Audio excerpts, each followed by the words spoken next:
Michael, it's Donnie Deutsch. Okay, everybody's throwing stones. Everybody's saying there needs to be health care. Give me one suggestion. Just say, okay, this is my answer. But I'm not even going to say it's reckless and risky. Just say, here's what I would do. I'll give you three. How about that? I'll give you three.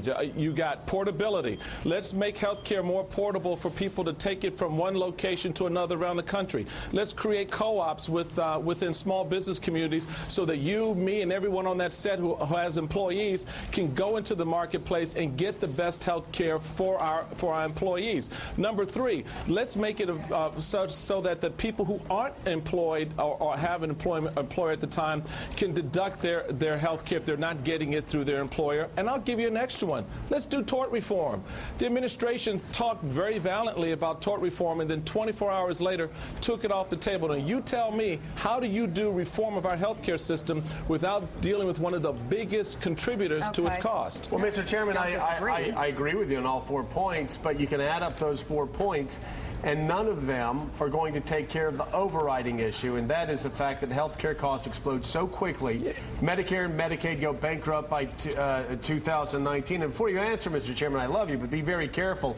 Those 4 issues will not cut costs. You're absolutely wrong. We cut costs. Joe, are you here telling me that if we do those 4 things, hold on a second, hold on. If we take those 4 steps, spare you? Yes, come on. Give me a CBO estimate of that, Joe, if you do tort reform, you're not going to cut costs? Yes, you're going to cut costs. You're not listening to my question. You just said those 4 things won't cut costs. No, they will. No, Michael, listen to me. I'm going to ask it again.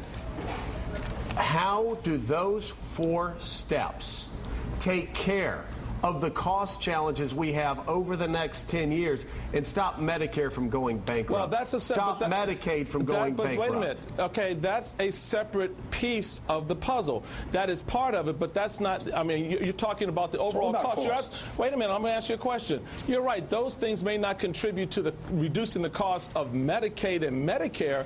That's a separate issue. This administration right now is not even telling you that they're planning to cut Medicare and Medicaid by some $400 or plus billion. Okay, I'm obviously not being clear. I'm going to try this again. Go on. The major challenge, any economist, and I always say this when talking to Democrats and President Obama, the major challenge facing health care is the explosion of health care costs as baby boomers move towards retirement.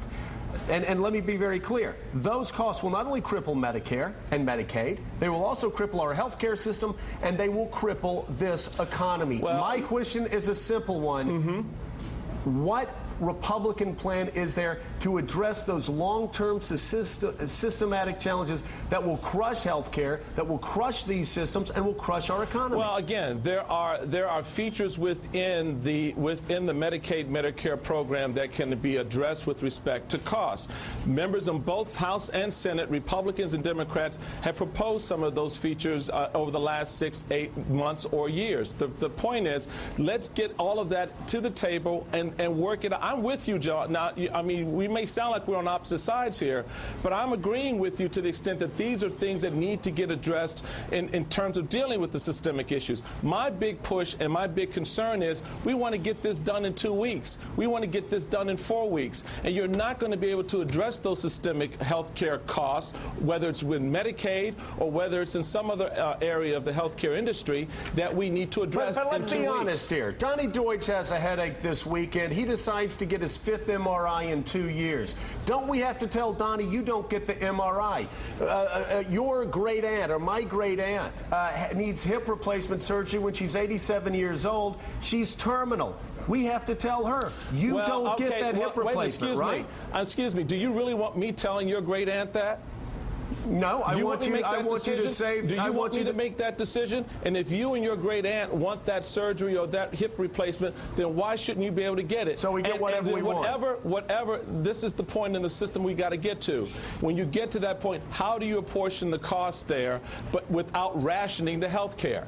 And that's what I'm afraid we're on to here. So are you saying then that if you're 87 and you want it, you get it, and that the government pays for it, or that insurance companies pay for it, Joe, which means we all pay for it? If you want the federal government to make those health care decisions for you and your aunt, God bless you. No. I don't, and a variety, and a large number of Americans don't. But this doesn't get us where we need to be. So we continue spending 25% of our health care costs in the final year of life instead of taking care of preventative measures on the front end of life that will drive down health care costs in the long run?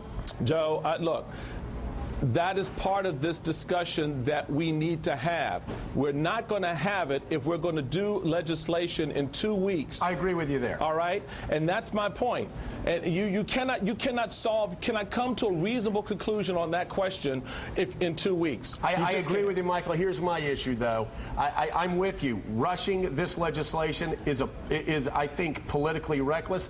At the same time, just saying no and not having a long-term approach also politically reckless. Well, but wait a minute. No one's just saying no. Stop it. No one is just saying no.